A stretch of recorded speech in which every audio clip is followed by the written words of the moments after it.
Part सी complete. सबसे बड़ा part था पार्ट सी और थोड़ा सा लेवल का टिपिकल। अब है पार्ट डी। ये भी आपके लिए बिल्कुल नया है, कभी आपने सुना ही नहीं है। Geographical indication act 1999। ज्योग्राफिकल भौगोलिक चिन्ह, हिंदी में क्या बोलते हैं? भौगोलिक चिन्ह अधिनियम 1999। हेडिंग डालिए फटाफट। Part D geographical indication act 1999। नाम आपने कभी नहीं सुना होगा इसका। सुनिए, हम कुछ पहले डेफिनेशंस पढ़ेंगे। क्या पढ़ेंगे हम? पहले कुछ डेफिनेशंस, जिसमें सबसे पहली डेफिनेशन है ज्योग्राफिकल इंडिकेशन। सबसे पहली डेफिनेशन है ज्योग्राफिकल इंडिकेशन। हेडिंग डालिए। इसका सेक्शन है 2(1)E। यहां तक लिखिए। हिंदी में क्या बोलते हैं? भौगोलिक चिन्ह। ज्योग्राफिकल इंडिकेशन को हिंदी में क्या बोलते हैं? भौगोलिक चिन्ह। हेडिंग डालिए यहां तक।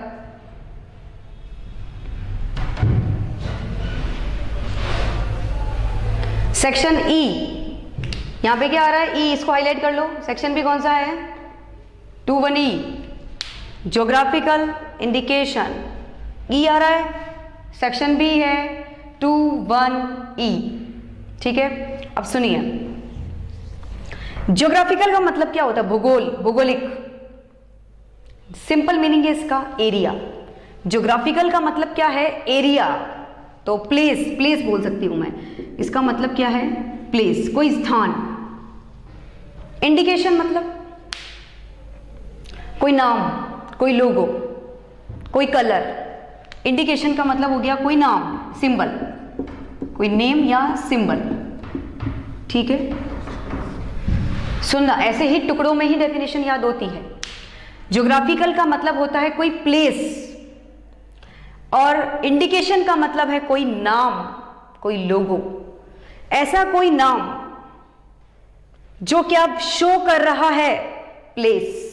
जैसे नागपुर ऑरेंज का नाम सुना है आपने? Nagpur orange, Darjeeling tea, Nagpur orange, Darjeeling tea, Kota Doria, ये सब क्या शो कर रहे हैं? दार्जिलिंग टी का मतलब, दार्जिलिंग टी एक लोगो है। दार्जिलिंग टी इस तरह से आता है, दार्जिलिंग टी क्या है? एक लोगो है जो क्या बता रहा है? एक प्लेस। वो प्लेस जहां पे चाय बनाई जाती है, वो प्लेस है दार्जिलिंग जहां पे क्या बनाई जाती है? चाय।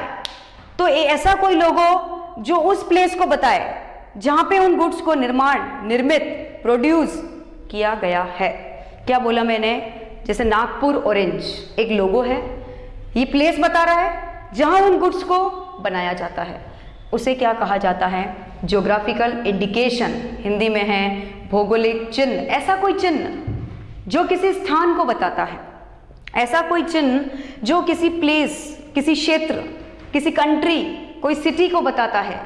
वो सिटी, वो स्थान जहां उन वस्तुओं का, सेवाओं का निर्माण किया गया है, जहां उस स्थान पर क्या किया गया है? वस्तुओं और सेवाओं का निर्माण। उसे क्या कहा जाता है? भौगोलिक चिन्ह। लिखिए, एग्जाम्पल देना पड़ेगा आपको। तो ज्योग्राफिकल का मतलब लिखिए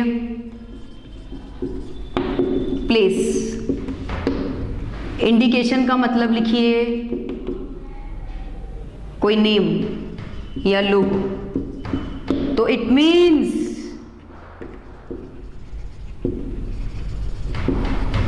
any logo, name, symbol which represent the place, area, country, which represent place, area, country where the goods are produced, where जहाँ पे गुड्स का क्या किया गया है, प्रोडक्शन, लिखिए इसको हिंदी में लिखिए। इससे आश्चर्य ऐसे लोगों, नेम, सिंबल आदि से है, हिंदी में लिखिए। इससे आश्चर्य ऐसे लोगों, नेम, सिंबल आदि से है जो किसी स्थान, एरिया या देश को बताता है, जो किसी स्थान, एरिया या देश को बताता है जहां वस्तुओं व सेवाओं का निर्माण किया गया है, जहां वस्तुओं या सेवाओं का निर्माण किया गया है। ऐसा कोई लोगो जो किसी प्लेस को बता रहा है, वो प्लेस जहां पे हम वस्तुओं का क्या करते हैं, प्रोडक्शन। एग्जाम्पल लिखिए, Nagpur orange, Nagpur orange, Darjeeling T, और भी हैं बहुत सारे, कोटा डोरिया, बीकानेर भुजिया, बीकानेर भुजिया, ये सारे एग्जाम्पल आपको लिख कर आने हैं। तो ये है आपका ज्योग्राफिकल इंडिकेशन सेक्शन 2(1)E। इसमें सेक्शन अल्फाबेटिकली चलेंगे, EFG। ये 3 सेक्शन है, 3 डेफिनेशन है, 3 डेफिनेशन, 3 सेक्शन, E के बाद F और F के बाद G। तो नेक्स्ट डेफिनेशन है हमारी गुड्स। क्या होता है गुड्स? कौन से गुड्स? गुड्स का मतलब माल। गुड्स क्या होता है? तो नेक्स्ट डेफिनेशन है गुड्स।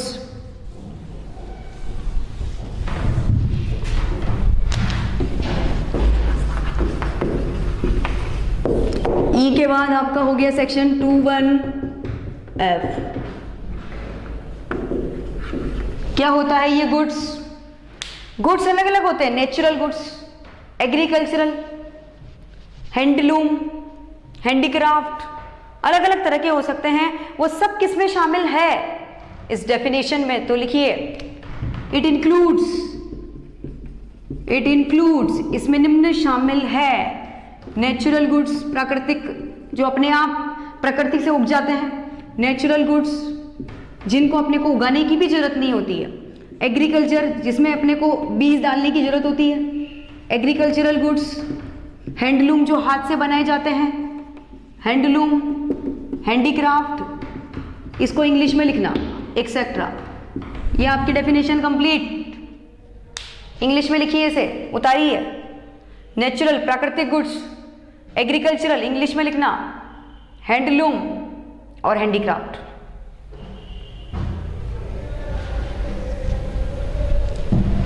नेक्स्ट डेफिनेशन, इंडिकेशन क्या होता है? नेक्स्ट डेफिनेशन है आपकी इंडिकेशन। इंडिकेशन का मतलब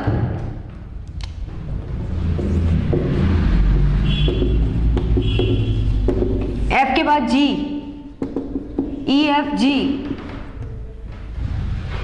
इंडिकेशन वही नाम, कोई लोगो जो क्या बता रहा है, प्लेस। इंडिकेशन का मतलब कोई सिंबल है, कोई लोगो है, कोई डिजाइन है जो क्या बता रही है, प्लेस। कौन सा प्लेस? जहां पे उन गुड्स को क्या किया गया है, प्रोड्यूस, उसे क्या कहा जाता है, चिन्ह, indication. It means any sign, symbol, logo which indicate the place. कौन सा place? Where the goods are produced. Where the goods are produced, उसे क्या कहा जाता है, उस लोगो को, उस साइन को, उस सिंबल को क्या कहा जाता है, इंडिकेशन। बस ध्यान रहे उसमें क्या आ रहा हो, प्लेस। हिंदी में लिखिए। इससे आश्चर्य ऐसे साइन, सिंबल, लोगो, इससे आश्चर्य ऐसे साइन, सिंबल, लोगो से है जो किसी स्थान को दर्शाता है, जो किसी स्थान को दर्शाता है,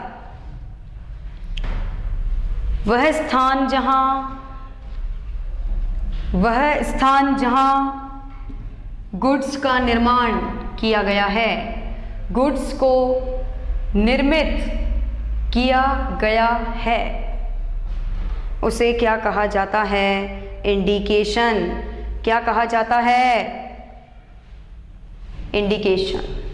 ठीक है, ऐसा स्थान जहां गुड्स को निर्मित किया गया है। लिख लिया हिंदी में और इंग्लिश में? इंग्लिश वाले इंग्लिश में लिखेंगे, हिंदी मीडियम वाले हिंदी में। Next section 11, registration of GI. Heading डालिए, registration of GI. Next topic है हमारा रजिस्ट्रेशन ऑफ जीआई। मेरे दिमाग में कुछ आया, Bhilwara education, Bhilwara law empire education. ठीक है, अब मैं इसको, अब इसमें ना ऐसा कोई ऐसा लोगो है जिसमें क्या आ रहा है? प्लेस। अब मैं इसको मेरे नाम से रजिस्टर कराना चाहती हूँ, इस नाम को, इस लोगो को, ठीक है, इस सिंबल को मैं मेरे नाम से क्या कराना चाहती हूँ? रजिस्टर हो जाएगा क्या? बिल्कुल। तो जीआई ऑफिस में जाना पड़ेगा। ज्योग्राफिकल इंडिकेशन का मतलब जीआई। मुझे कौन से ऑफिस में जाना पड़ेगा? जीआई। कितने ऑफिस हैं जीआई के इंडिया में? 4। जीआई के इंडिया में कितने ऑफिसेज हैं? 4। ठीक है, चेन्नई में इसका हेड ऑफिस है। ठीक है, तो आपका जहां ज्यूरिडिक्शन लगता है आप वहां पे एप्लीकेशन फाइल कर दीजिए, फीस फाइल कर दीजिए, लेकिन गुड्स और सर्विस भी बता दीजिए कि कौन सी क्लास ऑफ गुड्स है, क्योंकि देखो ट्रेडमार्क में भी क्लास होती है, ज्योग्राफिकल इंडिकेशन में भी क्या होती है? क्लास। ठीक है, तो क्लास ऑफ गुड्स कि आप कौन से गुड्स के लिए जीआई का रजिस्ट्रेशन करवा रहे हो।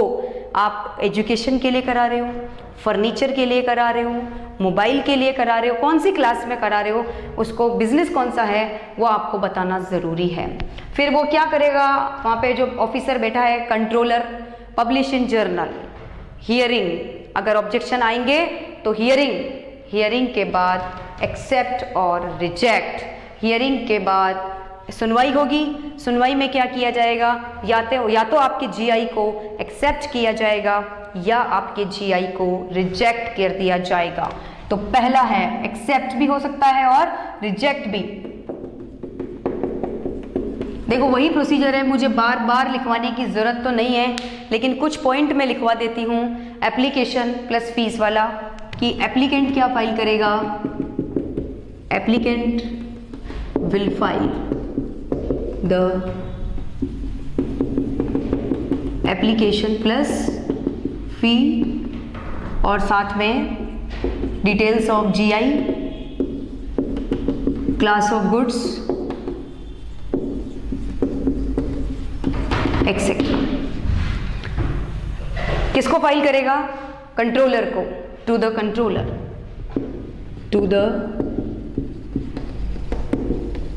कंट्रोलर। हिंदी में लिखिए, आवेदनकर्ता के द्वारा, आवेदनकर्ता के द्वारा आवेदन तथा फीस, आवेदन तथा फीस कंट्रोलर को जमा कराई जाएगी। आवेदन तथा फीस कंट्रोलर को जमा कराई जाएगी। कंट्रोलर भी बोल सकते हो, रजिस्ट्रार भी बोल सकते हो, रजिस्ट्रार लिख दो आप। रजिस्ट्रार को जमा कराई जाएगी। किसको जमा कराई जाएगी? रजिस्ट्रार को जमा कराई जाएगी। और साथ में लिख दो डिटेल्स ऑफ जीआई और क्लास ऑफ गुड्स भी बताया जाएगा। Details of GI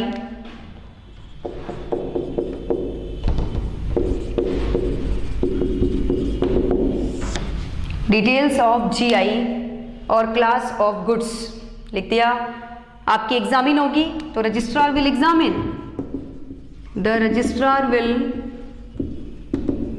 examine the application and publish in journal. Examine करके क्या कर देगा? Publish in journal.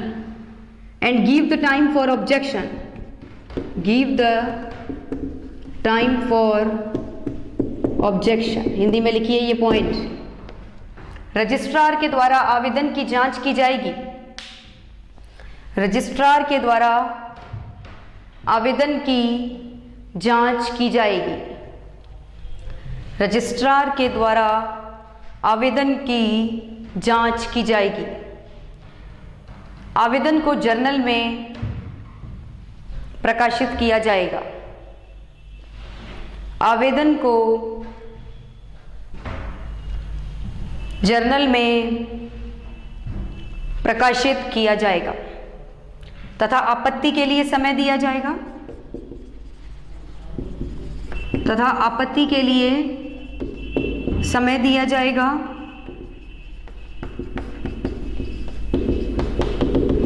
उसके बाद ये दोनों पॉइंट सेम है, पहले के चैप्टर्स में आ चुके हैं।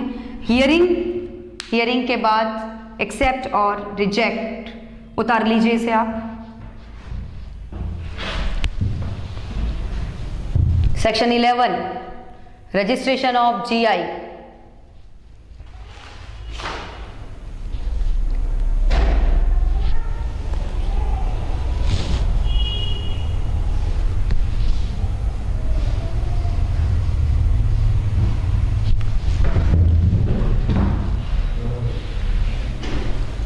हो गया क्या?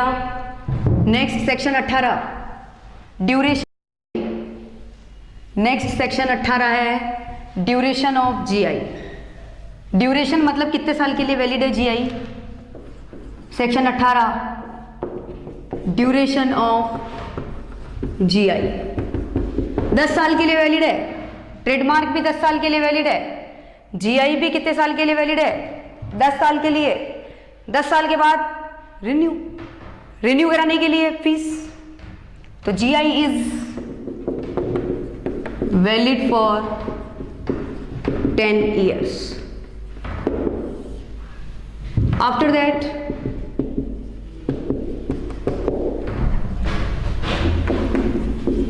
it can be renewed from registrar। कहाँ से रिन्यू होगा? रजिस्ट्रार। हिंदी में लिखिए, जीआई का पंजीयन 10 वर्ष के लिए वैलिड रहता है। जीआई का पंजीयन 10 वर्ष के लिए वैलिड रहता है। जीआई का पंजीयन 10 वर्ष के लिए वैलिड रहता है, जिसे अवधि समाप्त होने के बाद रजिस्ट्रार से रिन्यू करवाया जा सकता है। रजिस्ट्रार से रिन्यू कराया जा सकता है। रजिस्ट्रार से रिन्यू करवाया जा सकता है। Next topic prohibitions on GI. कौन कौन से जीआई पर रोक लगाई गई है और उनका पंजीयन नहीं होगा? Prohibition on GI. कौन कौन से जीआई पर रोक लगाई गई है और उनका पंजीयन नहीं करवाया जाएगा? सुनिए पहले। यदि आप ऐसा जीआई यूज कर रहे हो जो मुझसे मिलता जुलता है, जनता में कंफ्यूजन क्रिएट कर रहा है कि वो मेरा है या आपका है, ठीक है, आप मिलता जुलता यूज कर रहे हो, तो आप उसका रजिस्ट्रेशन नहीं करवा सकते। आप ऐसा जीआई यूज कर रहे हो जो जनता में क्या क्रिएट कर रहा है?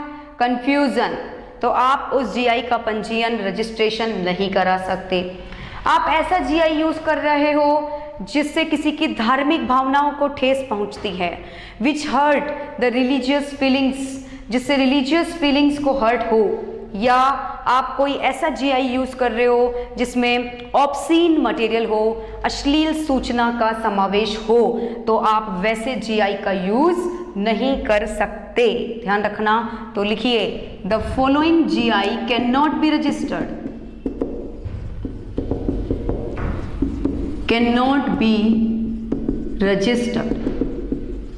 निम्न जीआई का पंजीयन नहीं कराया जा सकता। निम्न जीआई का पंजीयन नहीं कराया जा सकता। पहला, when any person use similar or identical GI, Hindi में लिखिए, यदि किसी व्यक्ति के द्वारा मिलता जुलता जीआई यूज किया जा रहा हो,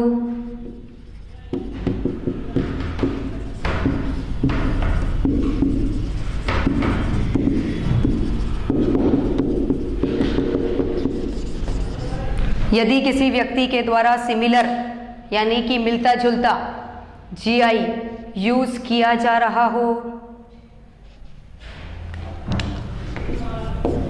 सेकंड पॉइंट, यदि वह जीआई जनता में भ्रम पैदा कर रहा हो, यदि वह जीआई जनता में भ्रम पैदा कर रहा हो।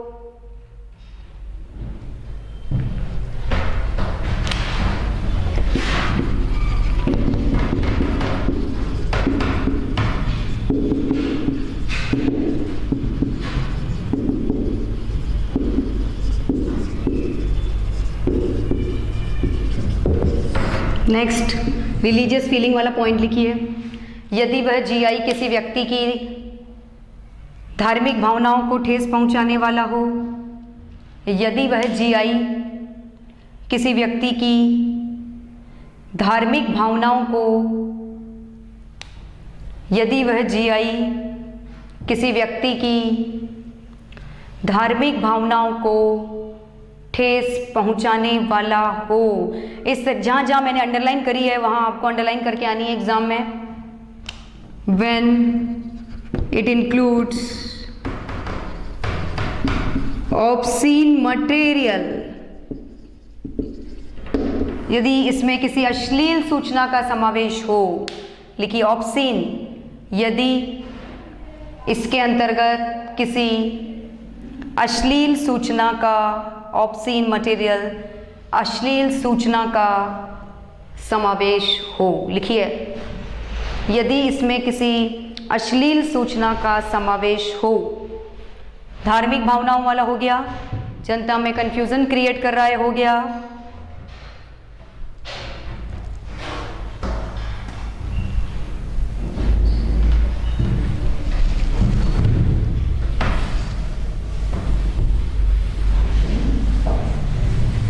Next section 22, next section 22, infringement of GI.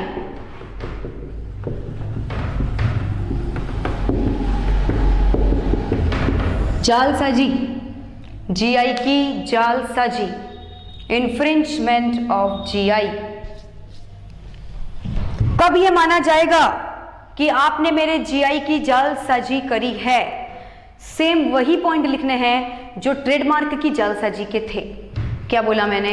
Same वही पॉइंट लिखने हैं जो किसमें थे, section 29 of trademark act 1999।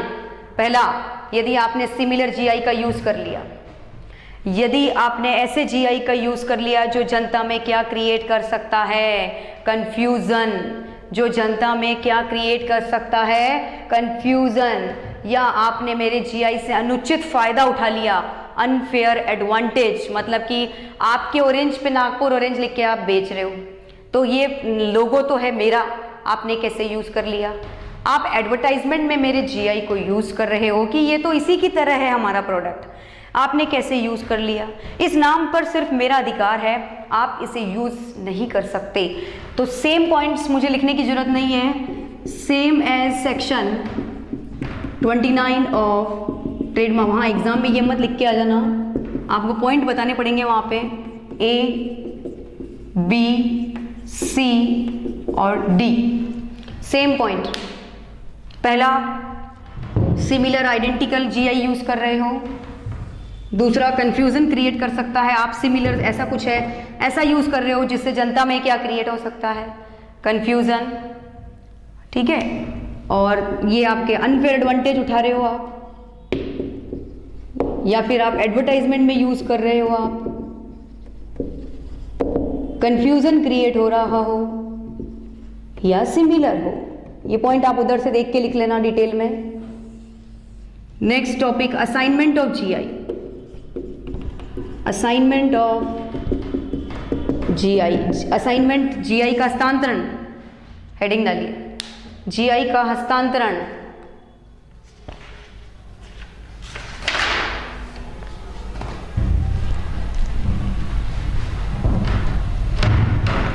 GI को बेचा जा सकता है क्या?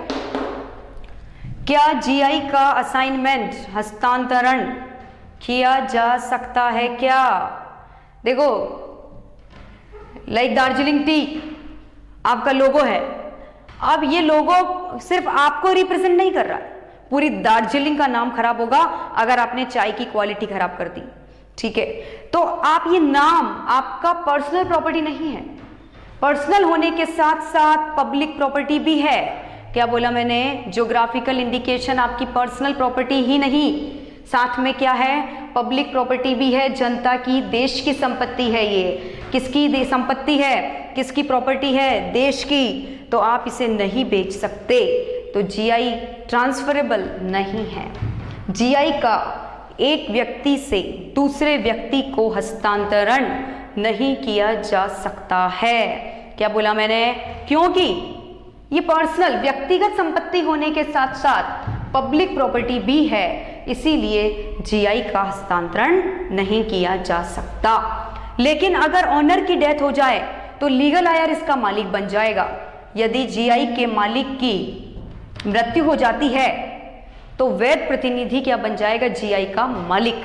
तो लिखिए यही सब कुछ। GI can not be transferred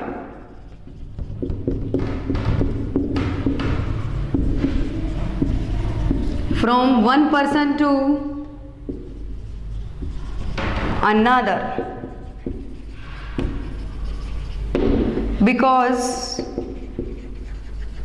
it is public property। ये जनता की संपत्ति है। क्या है ये? जनता की संपत्ति। लिखिए, जीआई को एक व्यक्ति से दूसरे व्यक्ति को,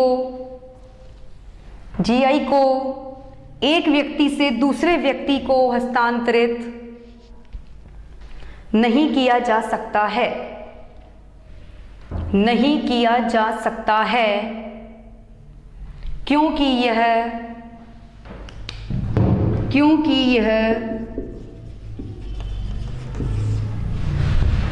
व्यक्तिगत संपत्ति होने के साथ साथ, क्योंकि यह व्यक्तिगत संपत्ति होने के साथ साथ जनता की संपत्ति भी है, क्योंकि यह व्यक्तिगत संपत्ति होने के साथ साथ जनता की संपत्ति भी है। आप इस जीआई के बेसिस पे कोई गिरवी ले सकते हो, गिरवी रख सकते हो। जीआई के बेसिस पे कोई लोन ले सकते हो? नहीं, इसे आप गिरवी भी नहीं रख सकते। इट कैन नॉट बी मोर्गेज्ड और प्लेज्ड। मोर्गेज का टॉपिक वैसे आ गया। मोर्गेज का मतलब भी वही है, संपत्ति गिरवी रख के लोन लेना। तो इसे मोर्गेज या प्लेज, हिंदी में बंधक, मोर्गेज को हिंदी में बोलते बंधक, बंधक रखना संपत्ति को। इसे बंधक या गिरवी भी नहीं रखा जा सकता। इसे बंधक के तौर पर या गिरवी, इसे बंधक के तौर पर या गिरवी नहीं रखा जा सकता। In case of death of honour, in case of death of honour,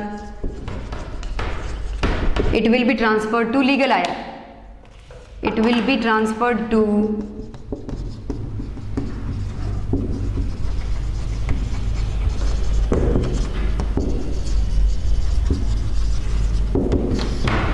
लिखिए, मालिक की मृत्यु की दशा में, मालिक की मृत्यु की दशा में यह जीआई वैध प्रतिनिधि को हस्तांतरित हो जाएगा। मालिक की मृत्यु की दशा में यह जीआई वैध प्रतिनिधि को हस्तांतरित हो जाएगा। Chapter finish, part D complete. लिखिए आप इसे, पार्ट डी कंप्लीट। जीआई का ट्रांसफर नहीं हो सकता, लेकिन वो बेचारा मर गया तो उसके बेटे लीगल हायर के पास चला जाएगा, लेकिन बेच नहीं सकते क्योंकि ये आपकी पर्सनल के साथ साथ पब्लिक प्रॉपर्टी भी है। ठीक है।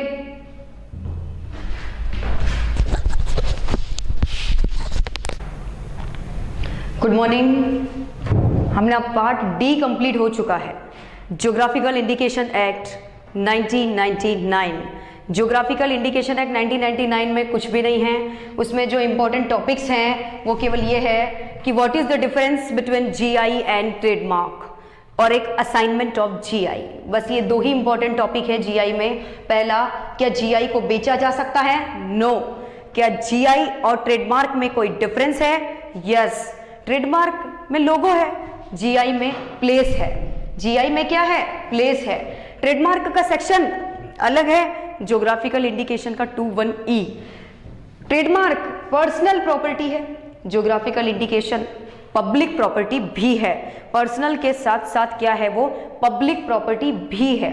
ट्रेडमार्क को बेचा जा सकता है लेकिन जीआई ज्योग्राफिकल इंडिकेशन का असाइनमेंट नहीं किया जा सकता है। This is the difference between the GI and trademark. आप नोट डाउन कर लेना कॉपी में, आप भी इजीली डिफरेंस बना सकते हो। अब हम स्टार्ट करते हैं हमारा पार्ट ई। कौन सा है अब हमारा पार्ट ई?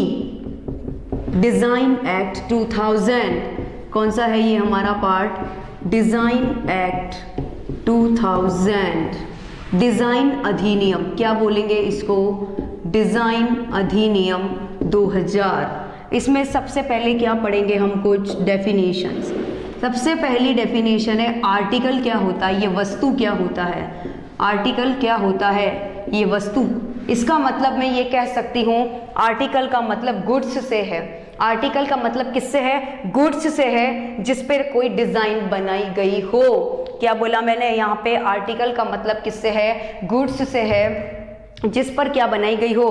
कोई शेप, कोई पैटर्न या कोई अन्य डिजाइन बनाई गई हो। तो आर्टिकल मतलब it means the goods on which, लिखिए, it means the goods on which any shape, pattern और other design is engraved. Engraved का मतलब छाप दी गई हो। और नेचुरल गुड्स आएंगे क्या इसमें आर्टिकल में? यस। और इट इंक्लूड्स नेचुरल गुड्स। क्या आएंगे और इसमें?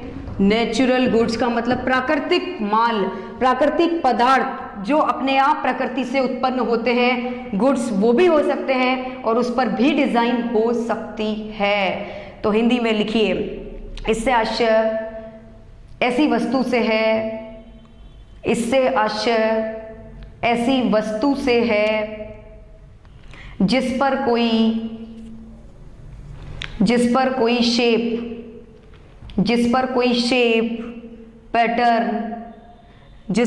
शेप, पैटर्न या अन्य कोई डिजाइन बनाई गई हो, या अन्य कोई डिजाइन बनाई गई हो, तथा वस्तु के अंतर्गत प्राकृतिक माल भी शामिल है।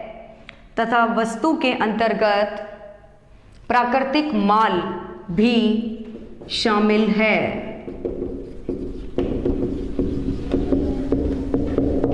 वस्तु के अंतर्गत प्राकृतिक माल भी शामिल है।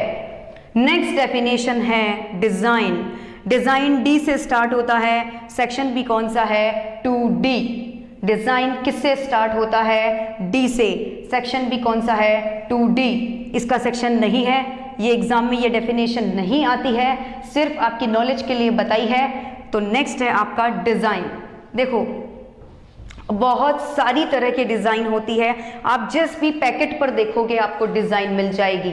जिस भी पैकेट पर देखोगे आपको क्या मिल जाएगी? डिजाइन। जैसे एक एग्जांपल मैं देती हूँ जी टीवी का। जैसे मैं एग्जांपल दे रही हूँ आपको, कौन से? जी टीवी का एग्जांपल दे रही हूँ। अब सुनना, ये जो है ये लोगो किसका है? जी, और यहाँ पे लिखा हुआ होता है जी टीवी।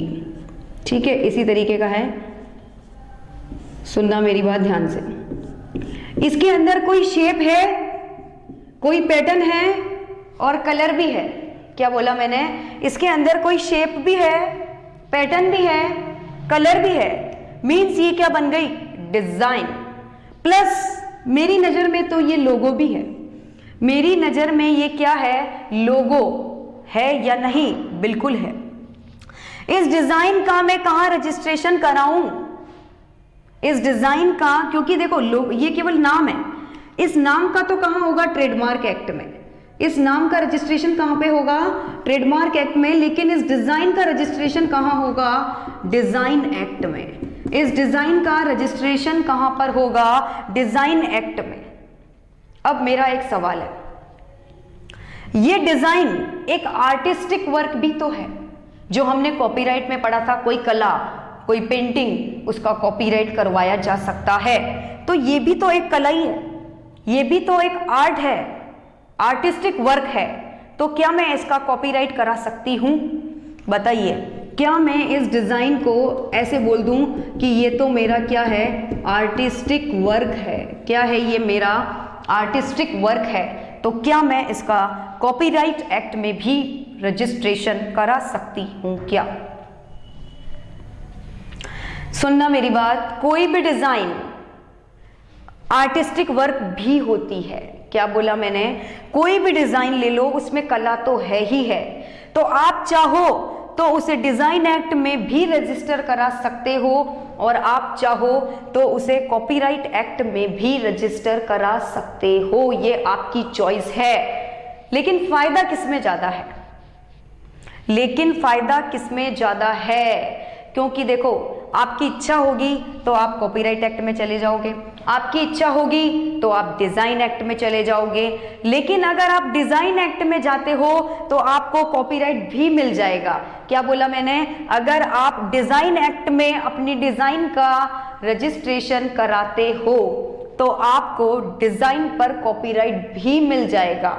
लेकिन अगर आप कॉपीराइट एक्ट में कराते हो तो आपको सिर्फ कॉपीराइट ही मिलेगा।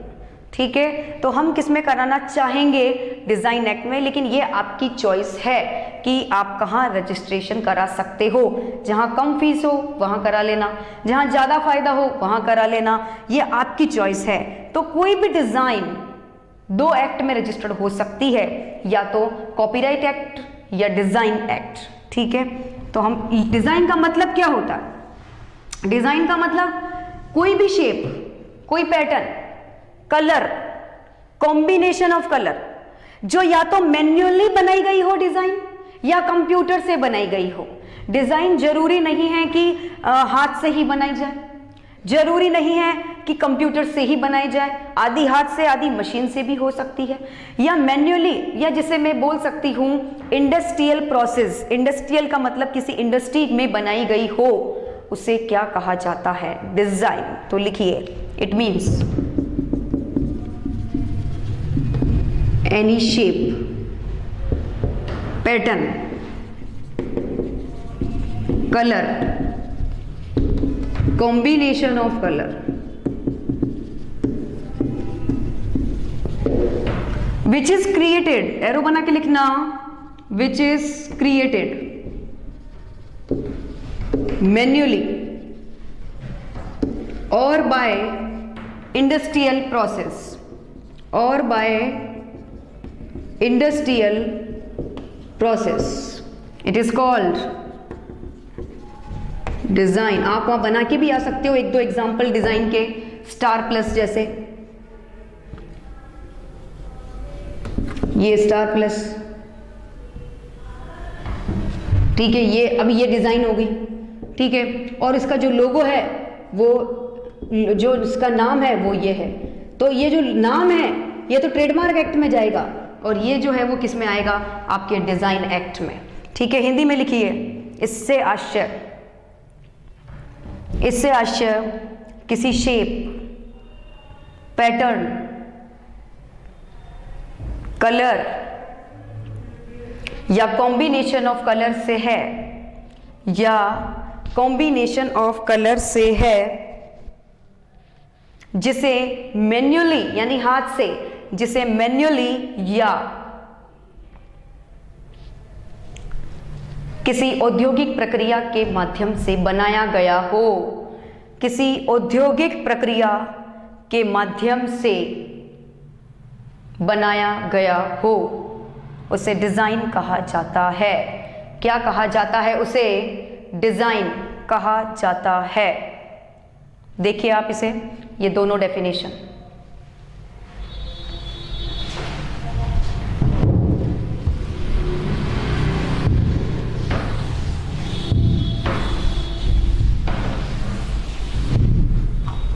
Next topic, prohibition on registration of design.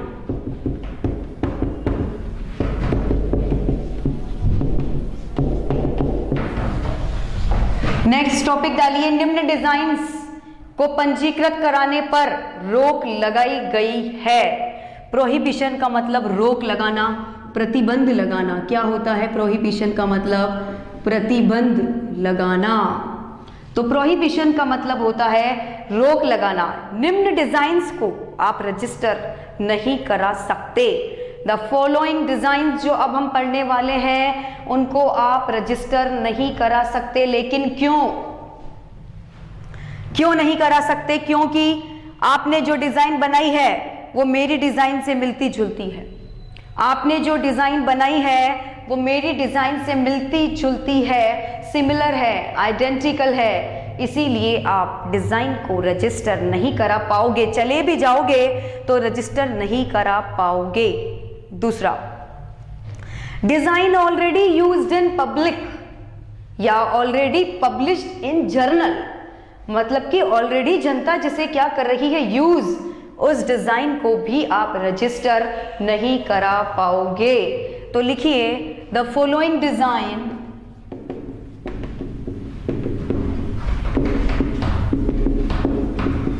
Can not be registered. पहली, when डिजाइन इज सिमिलर या क्या हो, आइडेंटिकल। लिखिए हिंदी में, निम्न डिजाइन का पंजीयन नहीं कराया जा सकता है। निम्न डिजाइन का पंजीयन, निम्न डिजाइन का पंजीयन नहीं कराया जा सकता है। पहला पॉइंट, यदि वह डिजाइन सिमिलर या आइडेंटिकल, मिलती जुलती हो। यदि वह डिजाइन मिलती जुलती हो। नेक्स्ट, ओरिजिनल नहीं है, डुप्लीकेसी कर रखी है। मिलती जुलती मतलब ओरिजिनल होती है तो बिल्कुल न्यू होती है, तो वो न्यू और ओरिजिनल नहीं है। When design is not new और ओरिजिनल। देखिए, यदि वह डिजाइन न्यू या ओरिजिनल नहीं है, यदि वह डिजाइन न्यू या ओरिजिनल नहीं है। Next, already used in public. When design is already used in public, Janata already उसे क्या कर रही है, यूज। हिंदी में लिखिए, यदि वह डिजाइन जनता में उपयोग लाई जाती है। यदि वह डिजाइन जनता में यूज लाई जा रही है।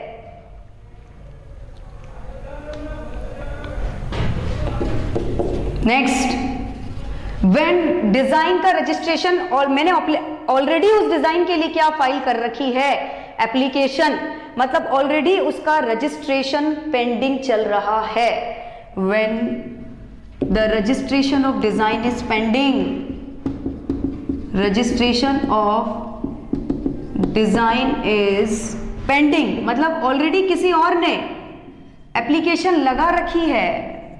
तो लिखिए, यदि डिजाइन का पंजीयन पेंडिंग चल रहा हो, यदि डिजाइन का पंजीयन पेंडिंग चल रहा हो,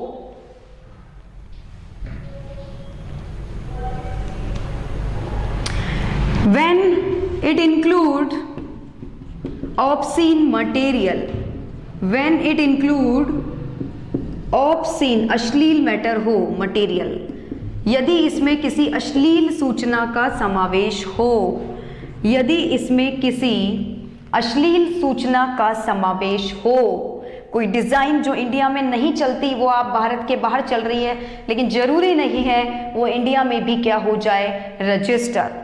तो यदि उसके अंतर्गत किसी अश्लील सूचना का समावेश हो, ये सारी डिजाइन्स आप चाहोगे तो भी रजिस्टर नहीं होगी, आप जाओगे रजिस्टर कराने तब भी वो रजिस्ट्रार आपको मना कर देगा, क्योंकि ये रीजंस हैं और पहले से ही क्या लगा रखी है, रोक, डिजाइन के रजिस्ट्रेशन पर क्या लगा रखी है, रोक। Next topic, procedure of registration of design, कि अगर आप डिजाइन का रजिस्ट्रेशन कराना चाहते हो तो क्या प्रोसीजर है। तो नेक्स्ट टॉपिक डालिए,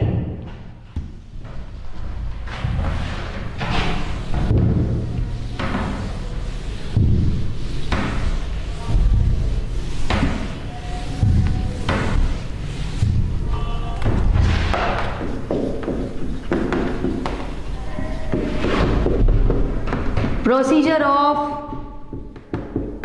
रजिस्ट्रेशन ऑफ डिजाइन। अगर आपको डिजाइन का क्या कराना है, रजिस्ट्रेशन, तो इसकी क्या प्रक्रिया है, पंजीयन की प्रक्रिया। हिंदी में हेडिंग डालिए, पंजीयन की प्रक्रिया। सेम प्रोसीजर जो अब हम हमेशा से पढ़ते आ रहे हैं। डिजाइन के भी 4 ऑफिस हैं पूरे इंडिया में। कितने ऑफिसेज हैं? 4, लेकिन प्रोसीजर बिल्कुल सेम है। एप्लीकेशन प्लस फीस कहाँ फाइल करनी है? रजिस्ट्रार को। रजिस्ट्रार क्या करेगा? एग्जामिन। एग्जामिन करके जर्नल में क्या कर देगा? पब्लिश। ऑब्जेक्शन के लिए क्या देगा? टाइम। अगर ऑब्जेक्शन आते हैं तो क्या होगी? हियरिंग। हियरिंग में आपकी एप्लीकेशन एक्सेप्ट भी हो सकती है और रिजेक्ट भी हो सकती है। अगर एक्सेप्ट हो गई तो आपको रजिस्ट्रेशन, सर्टिफिकेट ऑफ रजिस्ट्रेशन मिल जाएगा। रिजेक्ट हो गई तो घर पे बैठो या अपील करो। ठीक है, सेम प्रोसीजर है। लिखिए, सबसे पहले आपको क्या फाइल करनी है? एप्लीकेशन प्लस फी। हेडिंग डालिए, application. The applicant has to submit the application plus fees। किसको? To the registrar। किसको सबमिट करनी होगी? To the registrar with the following information। with the following information, निम्न सूचनाओं के साथ। लिखते जाइए। आवेदनकर्ता के द्वारा, हिंदी में लिखिए, आवेदनकर्ता के द्वारा डिजाइन का पंजीयन कराने के लिए, किसका पंजीयन कराने के लिए? डिजाइन का पंजीयन कराने के लिए रजिस्ट्रार को आवेदन तथा फीस, रजिस्ट्रार को आवेदन तथा फीस जमा कराई जाएगी। रजिस्ट्रार को आवेदन तथा फीस जमा कराई जाएगी तथा निम्न सूचनाएं भी दी जाएगी, तथा निम्न सूचनाएं भी दी जाएगी। डिटेल्स ऑफ डिजाइन क्या देनी पड़ेगी आपको? डिटेल्स ऑफ डिजाइन, उसकी ड्राइंग्स, ड्राइंग्स बनाकर, ड्राइंग्स ऑफ डिजाइन, ड्राइंग बनाकर उसकी डिटेल, और क्लास ऑफ गुड्स, कौन सा गुड्स से बिजनेस कौन सा करोगे, ठीक है, और ऑनर की सारी डिटेल। दूसरा, वो क्या करेगा? एग्जामिन। क्या करेगा? एग्जामिन यानी कि जांच। क्या की जाएगी? जांच। कौन करेगा? The registrar. कौन करेगा? Registrar will examine. क्या करेगा? Examine the application and publish in journal and publish in journal and give the time for objection। Hindi में लिखिए, रजिस्ट्रार के द्वारा आवेदन की जांच की जाएगी। रजिस्ट्रार के द्वारा आवेदन की जांच की जाएगी। आवेदन को जर्नल में प्रकाशित किया जाएगा। आवेदन को जर्नल में प्रकाशित किया जाएगा तथा आपत्ति के लिए समय दिया जाएगा। आपत्ति के लिए समय दिया जाएगा। अब अगर आपत्तियां आएगी, ऑब्जेक्शन आएंगे, तो क्या होगी? Hearing. When objections are raised, when objections are received, then hearing will be conducted। hearing will be conducted। क्या बुलाई जाएगी? सुनवाई। हिंदी में लिखिए, यदि आपत्तियां प्राप्त होती है, यदि आपत्तियां प्राप्त होती है तो पक्षकारों की सुनवाई की जाएगी। यदि आपत्तियां प्राप्त होती है तो पक्षकारों की सुनवाई की जाएगी। ठीक है। And application can be accept और रिजेक्ट। आवेदन को स्वीकार या अस्वीकार किया जा सकता है। आवेदन को स्वीकार या अस्वीकार किया जा सकता है। आवेदन को स्वीकार या अस्वीकार किया जा सकता है। ये आपका टॉपिक कंप्लीट। यहां तक लिख लिया सभी ने? कुछ नहीं किया। एप्लीकेशन फीस एग्जामिन करी, हियरिंग, एक्सेप्ट और reject. Next topic, important topic, copyright on design. Copyright on design important topic है। कॉपीराइट मिलता है क्या डिजाइन पर? बताइए, डिजाइन पर कॉपीराइट मिलता है क्या? मैंने अभी अभी कहा था कि अगर आप किसी वर्क को डिजाइन एक्ट में रजिस्टर करा लेते हो, जिसका कॉपीराइट भी हो सकता है, लेकिन आप चाहते हो मैं डिजाइन एक्ट में रजिस्टर कराऊं, तो आपको डिजाइन के साथ साथ क्या मिल जाएगा? कॉपीराइट कितने साल के लिए मिलेगा? 10 इयर्स। कॉपीराइट और डिजाइन दोनों कितने साल के लिए एक साथ मिल जाएंगे आपको? 10 साल के लिए 10 इयर्स। एंड 10 इयर्स के बाद आप क्या करा सकते हो? वापस से रिन्यूअल। कौन से ऑफिस में? डिजाइन ऑफिस में। लिखिए, हेडिंग डालिए, when any design is registered under, registered in design act. कौन से एक्ट में? In design act. Then owner of design gets the copyright also, copyright also on such design. लिखिए, यदि किसी डिजाइन को डिजाइन एक्ट में, यदि किसी डिजाइन को डिजाइन एक्ट में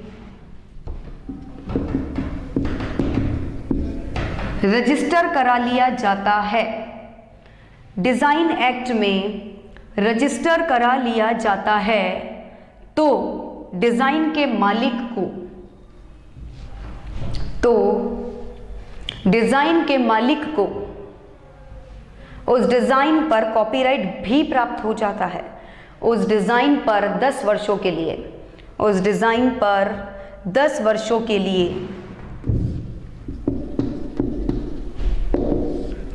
10 वर्षों के लिए कॉपीराइट भी प्राप्त हो जाता है। वापस से सुनिए, यदि डिजाइन को डिजाइन एक्ट के अंतर्गत भी रजिस्टर करा लिया जाता है, मतलब डिजाइन को कॉपीराइट में कराने की जरूरत नहीं है, आप सिर्फ किस में करा लो, डिजाइन एक्ट में, तो डिजाइन के मालिक को उस डिजाइन पर 10 वर्षों के लिए कॉपीराइट भी प्राप्त हो जाता है, और जिसे बाद में and it can be renewed, it can be renewed after the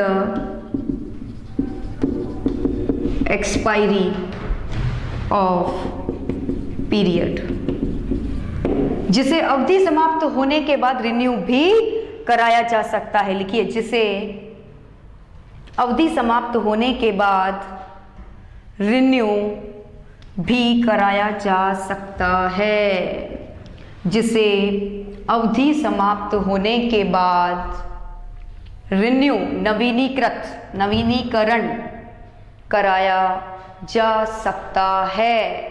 ठीक है, कितने साल के लिए मिल रहा है copyright? 10 years.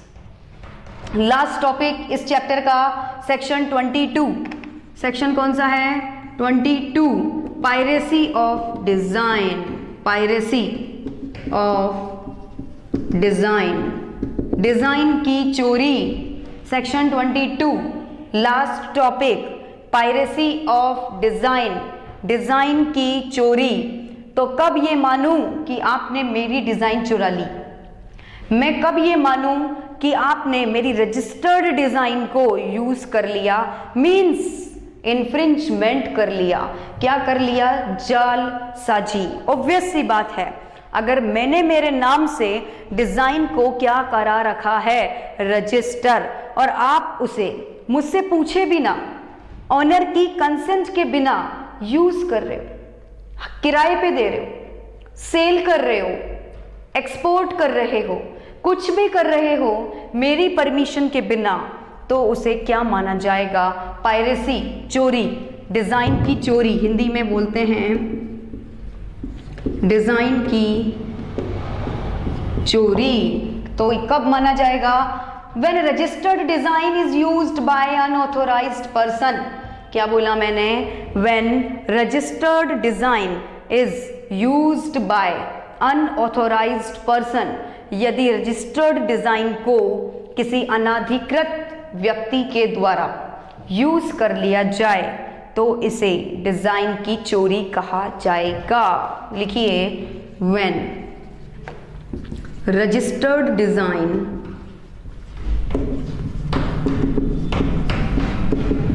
is used by unauthorized person, then it will be called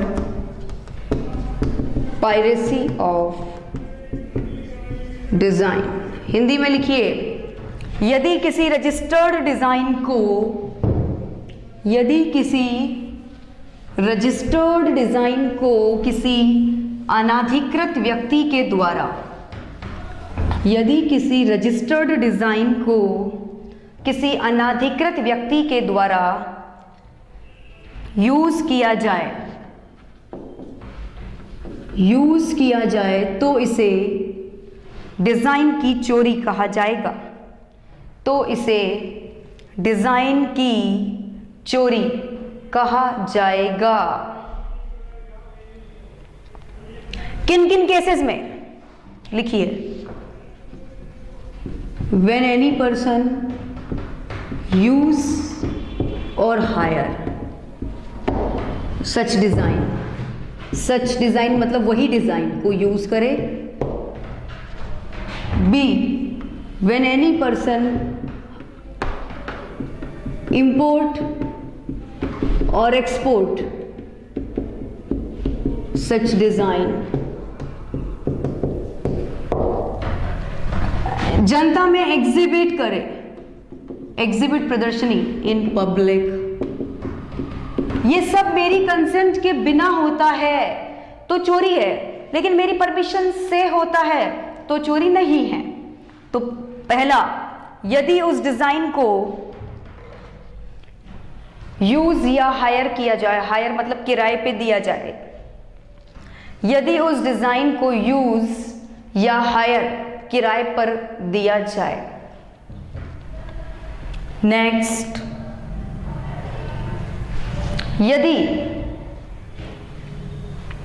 यदि उस डिजाइन को इंपोर्ट या एक्सपोर्ट किया जाए। इंपोर्ट का मतलब मेरी डिजाइन अमेरिका में चल रही है, उसको आपने इंपोर्ट कर ली, या मेरी डिजाइन इंडिया में चल रही है, उसको आपने एक्सपोर्ट कर दी। यदि डिजाइन को आयात या निर्यात किया जाए, डिजाइन का आयात या निर्यात किया जाए। नेक्स्ट, यदि डिजाइन को जनता में प्रदर्शित किया जाए, यदि डिजाइन को जनता में प्रदर्शित किया जाए।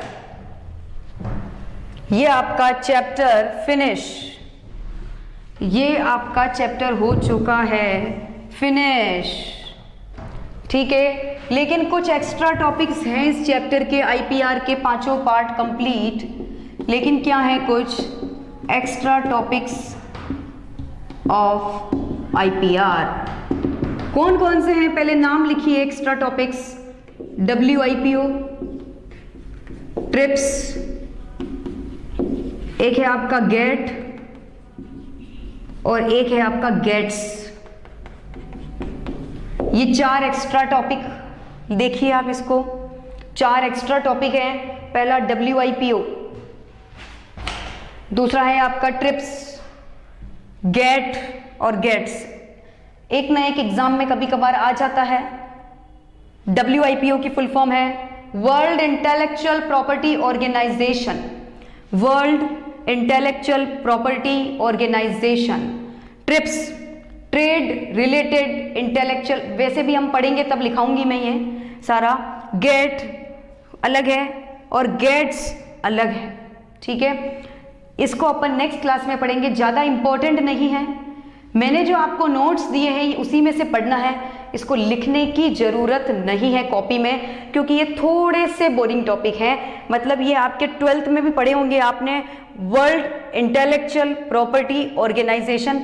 इंटेलेक्चुअल प्रॉपर्टी का मतलब वही ट्रेडमार्क, पेटेंट, कॉपीराइट से रिलेटेड है। ट्रिप्स, गेट और गेट्स ये हम पढ़ेंगे नेक्स्ट क्लास में, ठीक है। अदरवाइज आपके 5 पार्ट कंप्लीट हो चुके हैं। Part A, part B, part C, part D और पार्ट ई। या तो आप इसे अभी समझ ही लीजिए, बहुत इजी टॉपिक है। जैसे WIPO की फुल फॉर्म है world intellectual property organisation. TRIPS, trade related intellectual property system. ये आप फुल फॉर्म लिखिए इसकी।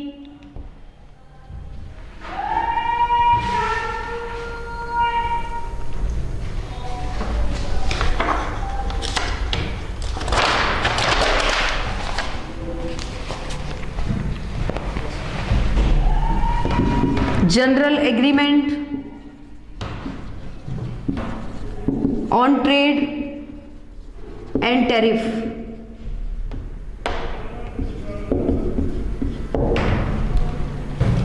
और GATS general agreement on trade and service, trade and service. चारों की फुल फॉर्म लिखिए। ये आपको नोट्स से ही पढ़ना है, इसको लिखने की जरूरत नहीं है। जो आपको नोट्स दिए गए हैं, हिंदी वालों को मैंने बुक दी है, बुक में से पढ़ना है इस टॉपिक को।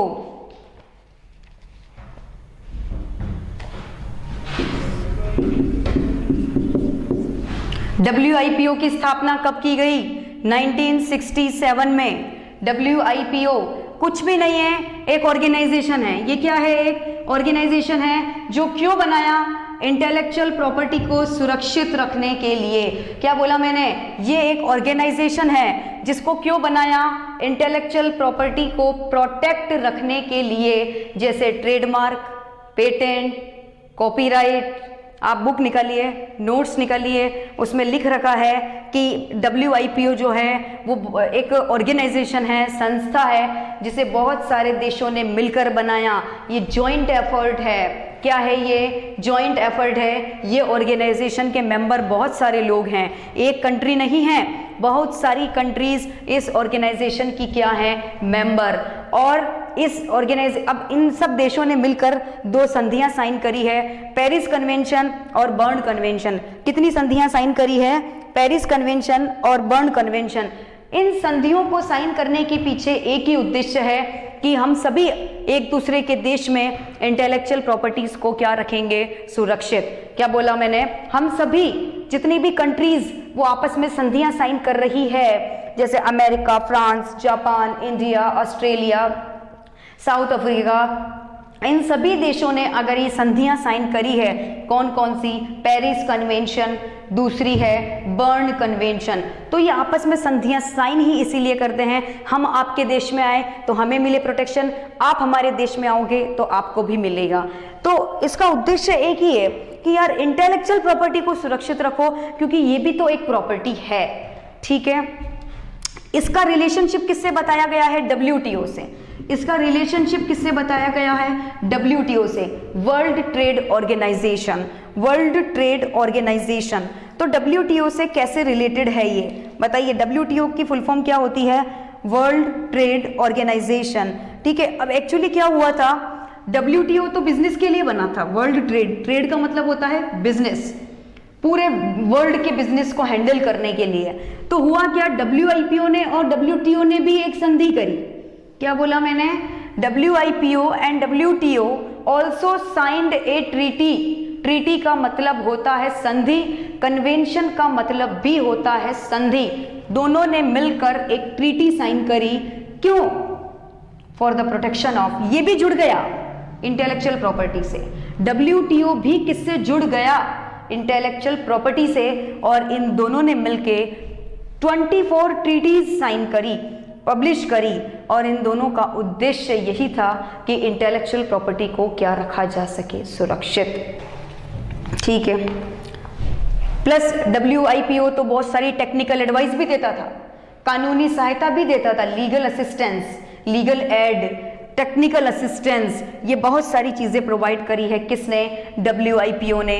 अगर कोई डिस्प्यूट हो जाता था ट्रेडमार्क से रिलेटेड, IPR से रिलेटेड, उसको भी कौन सॉल्व कर देता था? WIPO। और कर रहा है। ठीक है। कौन? World intellectual property Organization. IPR के जितने भी लॉ बने हुए हैं उनमें आपस में कोऑर्डिनेशन बिठाने का काम करना कौन करता है? WIPO। ये हैं सारे फंक्शंस किसके? वर्ल्ड इंटेलेक्चुअल प्रॉपर्टी ऑर्गेनाइजेशन की। नेक्स्ट आ जाइए ट्रिप्स। बहुत इजी है, नाम से क्या पता चल रहा है? एक सिस्टम, लेकिन ये भी किसके लिए बना हुआ है? इंटेलेक्चुअल प्रॉपर्टी के लिए। ट्रिप्स एक एग्रीमेंट है। ट्रिप्स क्या है? एक एग्रीमेंट है जो बहुत सारे देशों ने मिलकर साइन किया। क्या बोला मैंने? ट्रिप्स एक एग्रीमेंट है जो 1995 से इफेक्टिव हुआ। कब से इफेक्टिव हुआ? 1995 से। बहुत सारे देशों ने मिलकर इस एग्रीमेंट को क्या किया? साइन। सबका एक ही उद्देश्य था, सबका एक ही टारगेट था, किसको प्रोटेक्ट रखना? इंटेलेक्चुअल प्रॉपर्टी को। किसको प्रोटेक्ट रखना? इंटेलेक्चुअल प्रॉपर्टी को। ये किसका उद्देश्य था? ट्रिप्स। एंड ट्रिप्स की फुल फॉर्म है trade related intellectual property system. किसको सुरक्षित रखता था ये? Trademark, patent, copyright, GI, design, इन सभी को सुरक्षित रखने का काम यही करता था। Features of trips. ट्रिप्स के द्वारा क्या बनाए? ट्रिप्स के क्या हैं कुछ विशेषताएं? पहला स्टैंडर्ड। देखिए पहला पॉइंट क्या है? स्टैंडर्ड। स्टैंडर्ड का मतलब यह है कि इसने एक क्राइटेरिया फिक्स कर दिया कि भाई अगर आपकी नोवेल्टी है, नया प्रोडक्ट है, बिल्कुल नया है, तो हम इसको प्रोटेक्ट करेंगे, वरना नहीं करेंगे।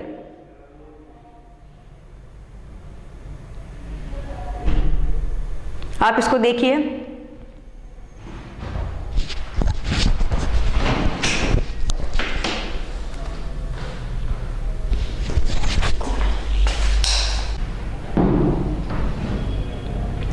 Trips trade related intellectual property system कब इफेक्टिव हुआ? ये 1995 में। कब इफेक्टिव हुआ? ये 1995 में। ठीक है, देखो इसमें 3 फीचर्स हैं इसके। पहला कौन सा है? स्टैंडर्ड। पहला कौन सा है? स्टैंडर्ड। इसने क्या बना रखा है? एक पर्टिकुलर क्राइटेरिया फिक्स कर रखा है कि 3 टेस्ट होंगे पेटेंट के लिए, ट्रेडमार्क के लिए 2 टेस्ट होंगे। अगर ये पूरी होती है कंडीशन तो ही आपके आईपीआर को प्रोटेक्शन दिया जाएगा। तो इसने पहला तो क्या फिक्स कर रखा है? स्टैंडर्ड। दूसरा पॉइंट है इसका इन्फोर्समेंट। इन्फोर्समेंट का मतलब ये होता है कि कानून की नज़रों में क्या ये in the eyes of law क्या ये इन्फोर्सेबल है? क्या ये मतलब कि इन द कोर्ट आप इसके लिए लड़ सकते हो? Yes, more focus is given on the enforcement of IPR. IPR को न्यायालय में, कानून में प्रवर्तनीय कराने पर बहुत अधिक जोर दिया गया है। क्या बोला मैंने कि ये लॉ में भी सुरक्षित है। अगर आपका कोई इन्फ्रिंजमेंट कर ले आईपीआर का तो आप कोर्ट में भी क्या करा सकते हो? इन्फोर्स। तो ये है आपका इन्फोर्समेंट। और दूसरा है, तीसरा है डिस्प्यूट सेटलमेंट। अगर आईपीआर से रिलेटेड कोई डिस्प्यूट हो जाता है तो सॉल्व करने के लिए तैयार बैठा है कौन? ट्रिप्स। तो पहला है स्टैंडर्ड, दूसरा है enforceable in law, yes, and next है डिस्प्यूट का सेटलमेंट। नेक्स्ट आ जाइए गेट। गेट की फुल फॉर्म है general agreement on trade and tariff. आपको पता है गेट को अब समाप्त करके डब्ल्यूटीओ बन गया है। गेट को समाप्त करके अब कौन बन गया है? WTO, World Trade Organization. ये डब्ल्यूटीओ एक्सटेंशन है किसका? गेट का। क्या बोला मैंने? डब्ल्यूटीओ तो एक्सटेंशन है, क्योंकि गेट में बहुत सारी कमियां थी। गेट में क्या थी? बहुत सारी कमियां थी, जिनको दूर करके एक नई संस्था, एक नया ऑर्गेनाइजेशन बनाया जिसका नाम है WTO, वर्ल्ड ट्रेड ऑर्गेनाइजेशन। लेकिन जब ये बना था तब ये बिजनेस पे ही फोकस करता था, ट्रेड पे। किस पे फोकस कर रहा था? बिजनेस पे। और सेकेंड वर्ल्ड वॉर के बाद WTO बना। क्या बोला मैंने? सेकेंड वर्ल्ड वॉर के बाद, द्वितीय विश्व युद्ध के बाद कौन आया? WTO। और WTO का उद्देश्य क्या था? इंटरनेशनल बिजनेस को डेवलप करना। इसका उद्देश्य क्या था? इंटरनेशनल बिजनेस को क्या करना? डेवलप। मेन उसको टेक्निकल असिस्टेंस देना, नई नई तकनीकें लाना बाजार में, सारे देशों के बीच में कोऑर्डिनेशन बिठाना, to bring the coordination between countries. ये किसका उद्देश्य था? WTO। नाम से ही वर्ल्ड ट्रेड। यहाँ पे आईपी इंटेलेक्चुअल प्रॉपर्टी नहीं आया, यहाँ इंटेलेक्चुअल प्रॉपर्टी नहीं आया, यहाँ पे क्या आया? ट्रेड। यानी कि ये मेन इंटरनेशनल बिजनेस को ही फोकस करता है। Next gets. नेक्स्ट क्या है? GATS, general agreement on trade and Service. Service यानी कि अब इसमें सर्विस कौन सी? Intellectual property. तो ये क्या है? ये किसको प्रोटेक्ट करता है? इंटेलेक्चुअल प्रॉपर्टी के साथ साथ बिजनेस को भी करता है।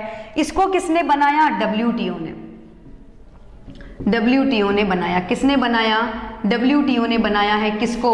गेट्स को। General agreement on trade and service. अब सुनना, हुआ क्या? गेट्स ने भी अपने कुछ रूल बनाए हैं। गेट्स ने भी क्या बनाए हैं? अपने कुछ रूल। पहला पॉइंट है इसका मेन टेक्स्ट। पहला पॉइंट क्या है इसका? Main text. मेन टेक्स्ट का मतलब कुछ नहीं है, रूल्स और रेगुलेशन से है कि मैंने अपने क्या बना रखे हैं बिजनेस के रूल्स एंड रेगुलेशन, आपको इसी के अकॉर्डिंग काम करना पड़ेगा। ऐसा कौन कहता है? WTO। होता क्या है? बहुत सारे देशों ने मिलकर बनाया WTO। ये सब बहुत सारे देशों ने, एक अकेला कंट्री बना ही नहीं सकता, बनाएगा तो चला ही नहीं सकता। ये जितने भी एग्रीमेंट हैं, ये सब, ये संस्थाएं हैं, ये संस्थाएं हैं सारी, ये सब बहुत सारे देशों ने मिलकर बनाई हैं। उद्देश्य आपको पता ही है, टारगेट आपको पता ही है, इसका इंटेलेक्चुअल प्रॉपर्टी, इसका भी इंटेलेक्चुअल प्रॉपर्टी, इसका बिजनेस है, इसका बिजनेस प्लस इंटेलेक्चुअल प्रॉपर्टी, ठीक है। दूसरा है स्पेशल सेक्टर, ये केवल स्पेशल सेक्टर में ही काम करेगा, सारे सेक्टर में काम नहीं करेगा, ठीक है, ये केवल पर्टिकुलर बिजनेस में ही काम करेगा। और अदर एग्रीमेंट, समय समय पर ये अदर एग्रीमेंट भी साइन करता रहता है, जिससे बिजनेस को क्या रखा जा सके, सुरक्षित। मतलब कुल मिला के ये कंट्रीज को क्या करना चाहता है, डेवलप। गेट्स जो है वो सभी कंट्रीज को क्या करना चाहता है, डेवलप। क्या बनाना चाहता है, मेन टेक्स्ट मतलब रूल्स एंड रेगुलेशंस, क्या बनाता है, रूल्स एंड रेगुलेशंस।